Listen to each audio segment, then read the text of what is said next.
হাওড়ার ডোমজুড়ে আগুন, প্লাস্টিক আর চটের গোডাউনে আচমকায় আগুন ধরে যায়। আগুনের জেরে বন্ধ রয়েছে বিদ্যুৎ পরিষেবা। যে ছবি এই মুহূর্তে আপনারা দেখছেন হাওড়ার ডোমজুড়ের ছবি, সেখানে প্লাস্টিক ও চটের গোডাউনে আচমকায় আগুন ধরে যায়। প্রতিনিধি দেবাশিস এই মুহূর্তে আমাদের সঙ্গে রয়েছেন। দেবাশিস, আগুন কি নিয়ন্ত্রণে আনা সম্ভব হয়েছে? এখনো পর্যন্ত কন্ট্রোলে অর্থাৎ অ্যারেস্ট করা হয়েছে বলে দমকলের তরফ থেকে জানানো হয়েছে।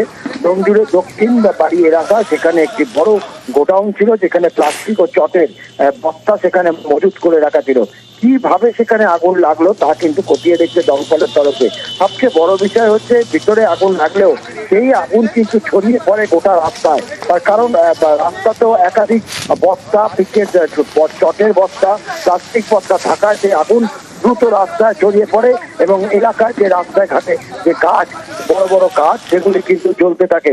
আগুনের ছেড়ে কিন্তু এলাকায় বিদ্যুৎ বিপর্যয় আছে। তার কারণ বিদ্যুৎ পর্ষদের যে তার, সেই তারেও আগুন লেগে একাধিক তার ছিঁড়ে রাস্তায় পড়ে যায়। ইতিমধ্যেই ওই ডোমজুড়ে দক্ষিণ বাড়ি এলাকায় যান চলাচল, রাস্তার যান চলাচল কার্যত বন্ধ। দমকলে দুটি ইঞ্জিন ঘটনাস্থলে কাজ করছে, রয়েছে ডোমজুড় থানার পুলিশ। প্রিয়াঙ্কা, আমরা তো এইখানে বাড়ি, আমরা 15 বস্তা কাজ করি। রাস্তা যা আসা ছিল কেউ লোক সেট আগুন ধরিয়ে দিয়েছে। কোনো ঘরের ছাদ থেকে খসে পড়ছে চাঙড়, তো কোথাও আবার ঘরের জানলা পুরোপুরি ভাঙা। রাজারহাটের প্রাইমারি স্কুলে পদে পদে বিপদ, তাই দুটো ঘরে ক্লাস হচ্ছে না। বাকি যে 4টে ঘর রয়েছে সেখানে কোনো রকমে 6টা ক্লাসের মধ্যে পড়াশোনা চলছে। আর এর জেরে কি হচ্ছে? স্কুলে কমছে পড়ুয়া। দেখুন সেই দুর্ভোগের ছবি।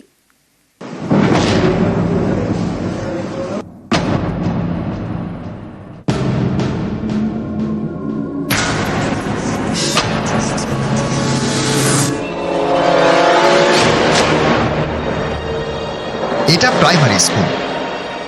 কোনো ঘরের ছাদ থেকে খসে পড়ছে চাঙড়, কোনো ঘরের দেওয়ালে ফাটল, কোনো ঘরে আবার জানলাই নেই। সেই জায়গা দরমা এবং প্লাস্টিক দিয়ে ঢাকা।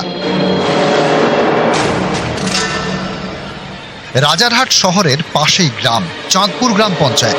এখানকার শিখরপুরে বাজেতর প্রাইমারি স্কুল। 1957 থেকে পথ চলা শুরু। অভিযোগ, দীর্ঘদিন এই স্কুলে কোনো সংস্কারের কাজ হয়নি, তাই স্কুল বিল্ডিংয়ে কোথাও ফাটল, কোথাও জানলা ভেঙে চুরে একসা। এর জেরে 6টি ঘরের বদলে 4টি ঘরে কোনো রকমে পড়াশোনা হয়। কয়েক বছর আগেও যেখানে পড়ুয়ার সংখ্যা ছিল 150-র বেশি, এখন সেখানে মাত্র 47 জন পড়ুয়া। ক্লাস করতে হয় ভয়ে ভয়ে।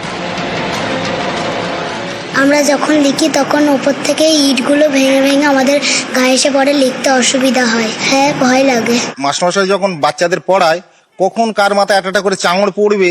একদিন তো আমাদের হেডমাস্টারমশাই মাথার পাশ দিয়ে চাঙড়টা পড়ে গেল। আমরা তো আতঙ্কে থাকি সারাদিন। বেহাল প্রাইমারি স্কুল, বর্ষার সময় দুর্ভোগ বাড়ে। অভিযোগ, স্কুলে জল ঢোকে। এর সমাধানে ব্লক প্রশাসনের দ্বারস্থ হয়েছে স্কুল কর্তৃপক্ষ।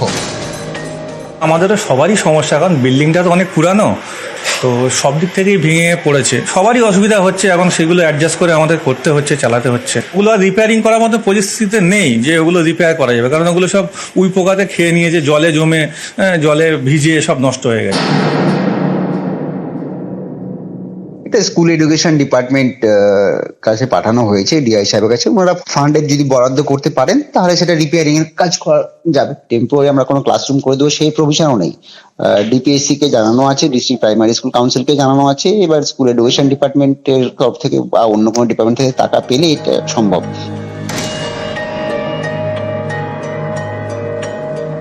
আশ্বাস পেয়েছিল, কিন্তু সেই আশ্বাসে কাজ হয়নি। কলকাতা শহরের কাছে একটি বড় গ্রাম, সেখানেই বাচ্চাদের পড়ার জায়গা নেই। স্কুলের বেহাল অবস্থা, একেবারে দুরবস্থার কারণে স্কুল ভেঙে পড়েছে রীতিমতো। ক্যামেরায় মনোজ কুমারের সাথে অনুপ চক্রবর্তী, নিউজ 18 বাংলা, কলকাতা।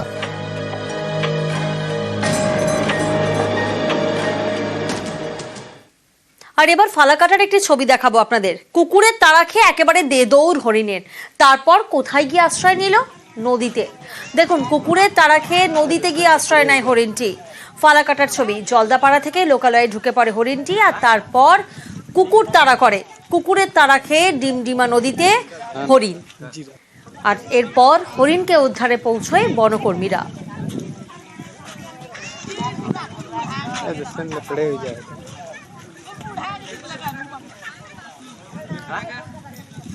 নদীতে আশ্রয় নিয়েছে হরিণটি, কারণ সে লোকালয়ে ঢুকে পড়ে, আর লোকালয়ে ঢুকে পড়ার পরেই একেবারে কুকুররা ঘিরে ধরে, তাড়া করে। কুকুরের তাড়া খেয়ে এভাবেই ডিমডিমা নদীতে বসে পড়ে হরিণটি।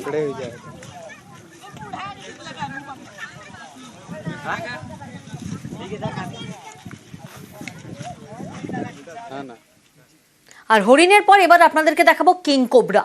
নাগরাকাটায় উদ্ধার হয়েছে কিং কোবরা। কর্তি চা বাগান থেকে উদ্ধার হয়েছে কিং কোবরাটি। শ্রমিক মহল্লায় ঢুকে পড়ে আচমকা এই সাপটি, আর তারপর সাপটিকে উদ্ধার করে বন দফতর।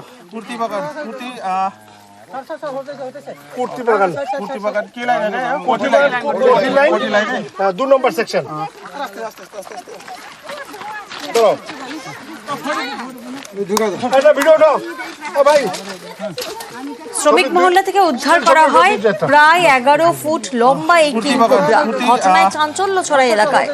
গভীর রাতে নাগরাকাটা ব্লকের কুর্তি চা বাগানের মহল্লায় কিং কোবরা সাপটি ঢুকে পড়ে। দেখুন, প্রায় 11 ফুট লম্বা এই কিং কোবরা। বন দপ্তরের তরফ থেকে উদ্ধার করা হয় কিং কোবরাটিকে।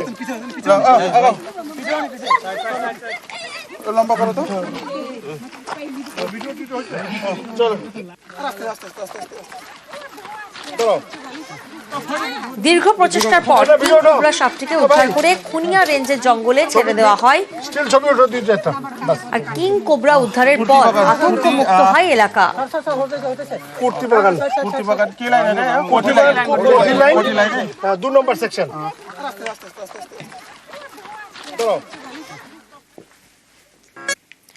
ধুঁকছে সরকারি বাস পরিষেবা। সরকারি বাসের সংখ্যা কমছে আলিপুরদুয়ারে। একাধিক রুটে সরকারি বাস পরিষেবা বন্ধ। জেলার কিছু রুটে বাস চললেও সংখ্যা কম। সবচেয়ে বেশি সমস্যা কিন্তু অফিস টাইমে হয়। কয়েক মাস ধরে এই যাত্রী দুর্ভোগ চলছে। যাত্রীরা কি বলছেন শোনা যাক আগে। ডিপোতে গিয়েছিলাম, ওখানে আমাকে বললো 4টার আগে কোনো বাস নেই। 1 ঘন্টা প্রায় দাঁড়িয়েছি, কোনো বাস পাচ্ছি না। সরকারি বাস তো নাই বললেই চলে, সরকারি বাস তো অবশ্যই দরকার। ঘন্টা ধরে দাঁড়িয়ে আছি, কোনো বাস নেই। আর আমরা সরকারি বাসে জার্নি করাটাই পছন্দ করি। বাসের কন্ডিশন খুবই খারাপ, সিটে বসা যাচ্ছে না। আমার মনে হয় সরকারি বাস আরও হলে পাবলিকের খুব ভালো হয়। প্রতিনিধি রাজকুমার এই মুহূর্তে আমাদের সঙ্গে রয়েছেন। রাজকুমার, যাত্রী দুর্ভোগ একেবারে চরমে। বাস ডিপো কর্তৃপক্ষরা কি বলছেন? দেখো প্রিয়াঙ্কা, বাস ডিপো কর্তৃপক্ষের দাবি যে নতুন যে বাস আসার কথা আলিপুরদুয়ার ডিপোতে, সেই নতুন বাস না আসার কারণেই এই সমস্যা হচ্ছে। একেবারে সমস্যা মানে এমন সমস্যা যে ছবি আমরা দেখাচ্ছি, যে উত্তরবঙ্গ রাষ্ট্রীয় পরিবহন সংস্থার বাস না ঠেললে স্টার্ট হচ্ছে না।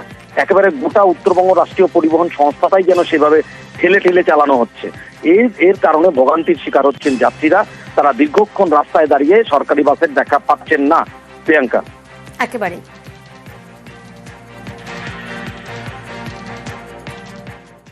মেকানিক্যাল ত্রুটি অনেক সময় হয়, কিন্তু পাচ্ছে না গাড়ি সরকারি, এ ধরনের বিষয় নেই। আসলে সরকারি গাড়িতে ওঠার মানুষের টেন্ডেন্সি বেড়েছে, ফলে মানুষ অন্য গাড়িতে না উঠে পাবলিক গাড়ি, সরকারি বাসের জন্য অপেক্ষা করে যে সরকারি বাস এলেই তারা উঠবে। তবে যে রুটগুলোতে আমাদের খুব প্যাসেঞ্জার